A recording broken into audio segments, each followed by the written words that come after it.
I spent a lot of my money for my allowance this month.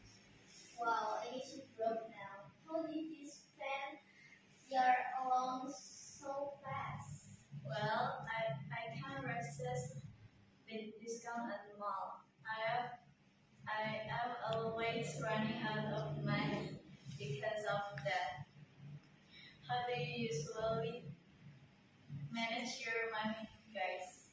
For me, start by writing down your monthly income, and after that, make a plan budget from it, and then try to stick with it.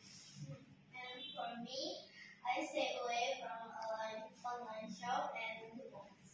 Okay, does it work? It does, as long as I'm careful with my expenses, it should be work for you. Correct. Okay, I think I should do that. So, thanks, guys. Welcome. Okay.